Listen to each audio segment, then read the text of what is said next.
Thanks for joining us to take a look at the Nomad PDU by Renewable Biz. PDU, power distribution unit, 100 amp hour unit, 12 volt for all your recreational accessories in your camping, caravanning, forward driving environment. And it also might be an alternative to, or in addition to, a dual battery setup. And that's what we want to have a look at today, is what can this unit do for you? So we're going to talk about applications and also benefits. The unit's been around in the market for around 18 months, been very well received, especially by people that don't want to carry and lug around 50 to 70 kilograms of battery that takes up a lot of space in their vehicle. This unit here weighs 11 kilograms and can supply as much power, I guess, as you expect in the camping environment. So this here I'm just going to run through today from an output perspective, and more so in part 2 of the series we're going to look at the charging of the unit and the different and alternative ways you can charge it to get the most out of the unit. So today I want to go through the unit outputs. We have 10 amp outputs along here, 3 stickers at angle, and 2 of the 2.1 jacks, which you can typically find in the Jayco PMX, for example. Trailers have these for their lighting. The unit itself can allow up to a 20 amp draw at any given time, which is quite extensive when you look at the types of things you'll be using, and we're going to do that today and show you what the unit can physically do. So the first thing I want to do is start put some load on here, and you'll see here the 2 displays. One is actually to show you how much amp that your accessories are drawing, so that allows you not to have to know too much about electrical things, but you can look at this and it will tell you how much your accessory is drawing, and you can start counting its way up to the 20 amp level. And then you've got your voltage sitting over here. What I will mention, it's 80% DOD, so a 100 amp hour battery like this will give you around about 100 plus amp hour of usable power. And the reason being is the NMC lithium battery that's inside the unit, okay, it's not separate, it's actually inside here, will have a recovery rate every hour or so. So what that means is I turned this unit off last night and it was probably about 11.7 or 11.6.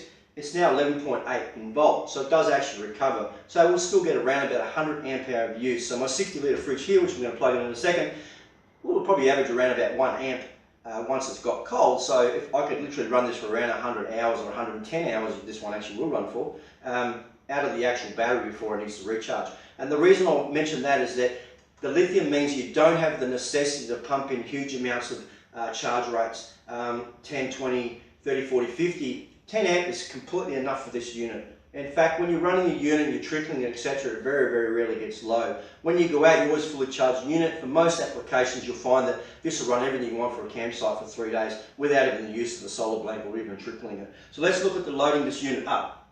First thing I'm going to do is I'm going to plug in a 60 litre fridge, but I wanted to point out this because I'm going to plug in these are a pocket inverter. You can look at CAN inverters. This will take your DC 12 volt and convert it over to 20 volt. It's good for little small 240 volt appliances like we're going to do with a Dremel and a fan over here. So we're going to talk about that further in the charging of the unit. So let's plug in the 60 litre fridge, and what I'm here is using is I've taken the Sigma socket off and I've plugged it into my 2.1 jack. These are rated for 20 amp. You could strip a wire red and black like I've done here, plug it in there if you break a Sigma socket, for example.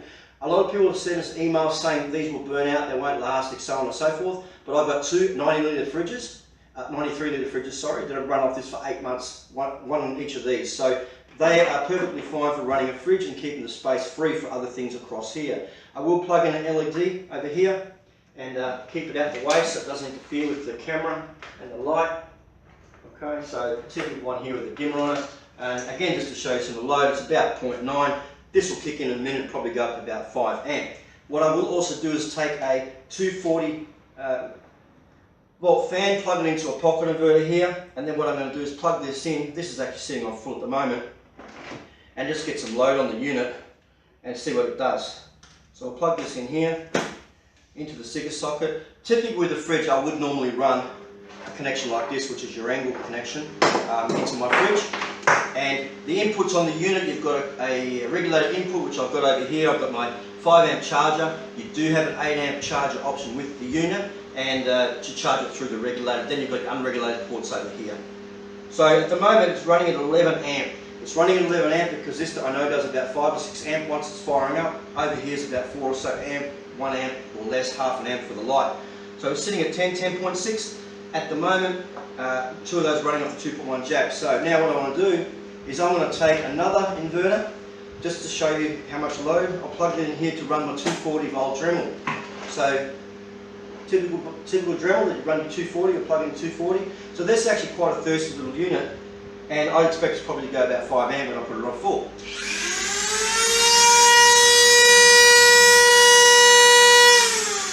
Okay, so that went up to 16 amp doing that, and what I want to also do now is I want to plug in my other pocket inverter into the other socket and plug in my 18 volt Ryobi cordless dual charger. There we go, so that's now charging. So when you're out camping, four-wheel driving, so on and so forth, if you've got all your electronic gear like this, you can actually charge the unit and be ridiculous like I'm actually doing at the moment. You can charge the unit while you're using it, not a problem at all, by regulated or unregulated. Maximum output at any given time is 20 amp. Okay, if you exceed 20 amp, what will happen? Yes, it will shut down.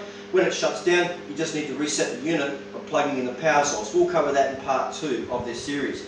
So again, we're sitting at 10.6 at the moment, and I know that if this battery here is flat, that would be pulling probably 4 or 5 or so amp to charge this one here. So if I turn this on now with all this connected,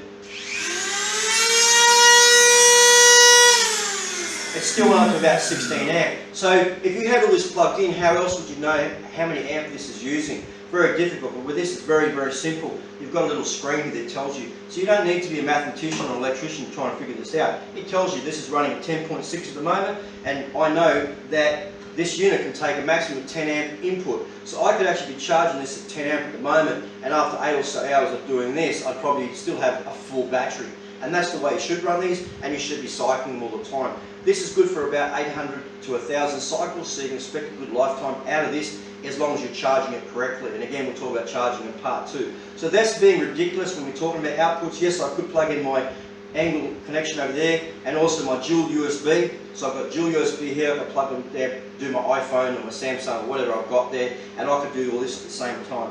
So this is kind of being ridiculous, but it shows you what you can do, and also how useful these little pocket inverters are and how much power they can actually do. So having a fan like this, which is 240 oscillating, quite handy if it's a hot day and you need to have a fan running all day. You've got that at 4 amp, you're probably going to be putting in 9 or 10 amp. So this unit's not going to run down. It'll be totally full at night when things do cool down. So again, that's a Nomad PDU. It's a recreational power unit. It may suit your needs if you're looking at additional joules, or if you're looking for an alternative to a joule where you don't want to carry the weight and you also don't want to be stuck to the vehicle.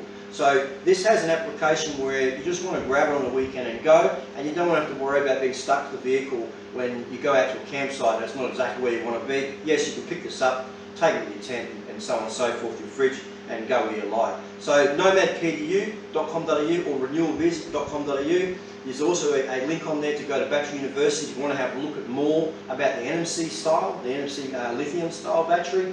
And if you have any questions, info@renewalbiz.com.au. On the site you'll also see our partners where you can actually get the unit from. It's nationally available right now, so we do have stocks in ready for Christmas. So thanks for taking a look at the Nomad PDU. I hope that you can find a use for it in your camping and four-wheel drive adventures, and I'm sure we'll see you again in part 2 where we'll cover the charging of the unit. Thanks for joining us.